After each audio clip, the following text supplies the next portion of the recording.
discussed about the mitochondria. Now I am discussing about the nucleus. So nucleus is very important part of the cell.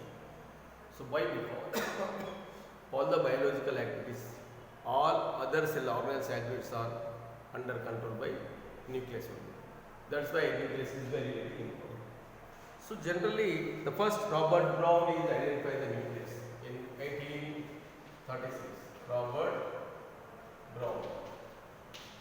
Brown first identified the nucleus. So after identification, generally the nucleus, the study of nucleus is called as karyotypy. What is karyotypy? The study of nucleus is called as karyotypy. So why the nucleus is important? Other cell organelles, all activities, whatever takes place inside of the cell as well as outside the cell, all are under control of the nucleus. That's why cell is the heart of the central part of the cell. So here the study of nucleus is called as karyology. So generally the number of the nucleus in cell is on the base of nucleus. Cells are classified into three main categories. They are number one, mononucleated cell, binucleated cell and polynucleated cell. Cells are classified on the base of number of nucleus. So first is the three different types. There are of number one, mononucleated cell, binucleated cell, polynucleated cell. Mononucleated cell means, what is a mononucleated cell? If a single cell contains only one nucleus, such group of cells are called as mononucleated. Cell contain only one nucleus, such group of cells generally called as mononucleated cell. All the typical cell, it means almost all the 90% of the cells are belongs to the mononucleated cell only.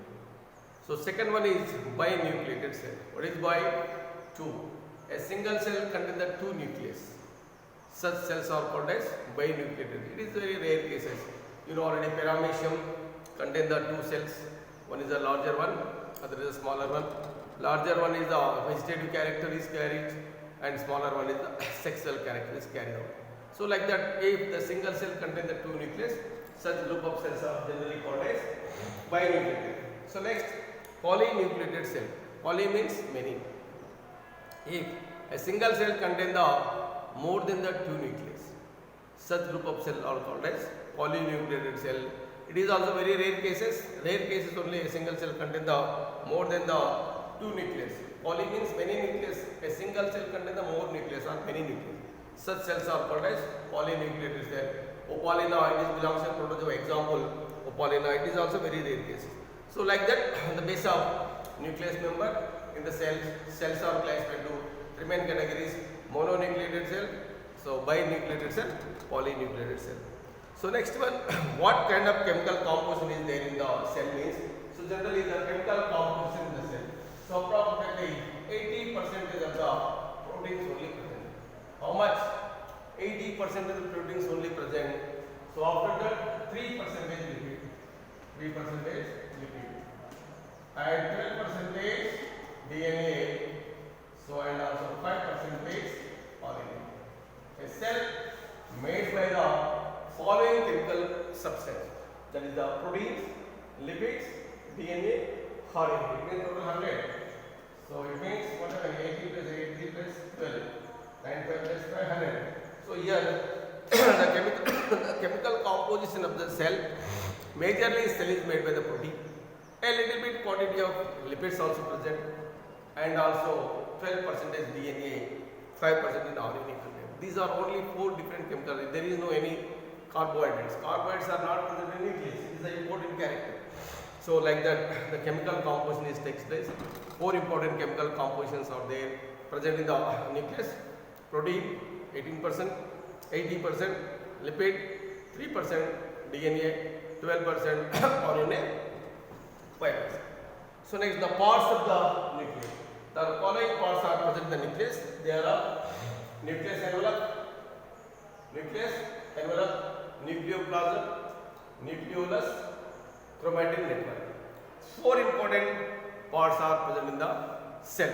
They are of number 1, nucleus membrane, nucleoplasm, chromatin network, nucleolus. first is the nucleus envelope. So the chromosomes are separated from the cytoplasm through a membrane bounded structure. So these membrane bounded structures are separated from the cytoplasm to nucleoplasm or cytoplasm to chromosome. These separated membranes are called as the nucleus membrane. So it is also similar to the already known plasma membrane, triplet, trimodal, dimodal, and numerous models are produced also. Plasma membrane, how the structure is there, similar fashion. So here also nucleus membrane structure is there. So nucleus membrane inside what are they? Chromatin network is there. So it is a separate. So this is the cytoplasm is separated from the chromosome through a membrane. That membrane is called as nucleus membrane. Generally, the nucleus membrane present in only prokaryotic cell. In the eukaryotic cell. In the prokaryotic cell, there is no any nucleus membrane. So next, inside the nucleus membrane, a fluid, semi-solid fluid is present. It is called as what is the nucleoplasm. Nucleoplasm. In the nucleoplasm, what is there? Unvisible thread-like, a small thread-like, unvisible network is present. They are called as chromatin. So generally, the chromatin means chromatin and chromosomes. What is the main difference between the chromatin and chromosomes? Chromosomes are condensation. At the time of cell division, chromosomes are chromatin network thickening and modifying the chromosome. At the time of cell division only, chromosomes are appear. After cell division is completed, then what happens? The chromosomes are disintegrated, degenerated as small, fine, fiber-like structure. They are not visible. Unvisible chromosomes are called as chromatin network. So in the chromatin network, what happens here? The nucleolus is there. Nucleolus is also very important. That is the ribosomes formation takes place by the nucleolus. So like that, four important parts are there. Four important parts can able to carry in four different responsibilities. So that nucleus envelope is separated, cytoplasm is separated from the nucleoplasm. So chromatin network. So it is also very important.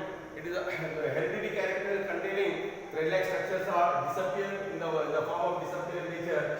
They are present inside the nucleoplasm.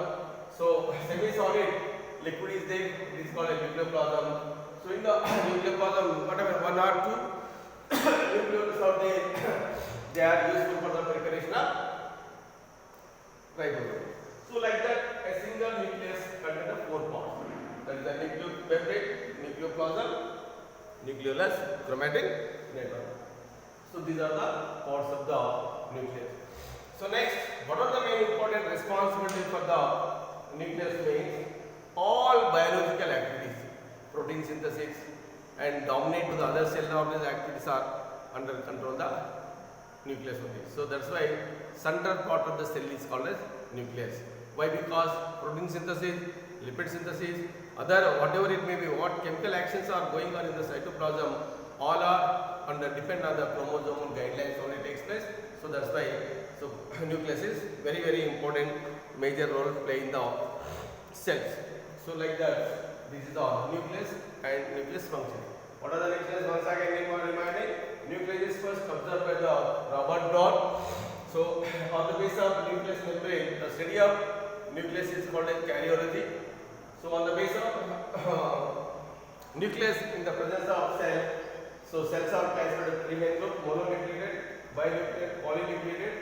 So in the nucleus, four important chemical substances of the proteins, lipids, DNA, RNA. In the parts of the nucleus, four important parts are the nucleolus, so nucleoplasm, chromatin network, and nucleus membrane.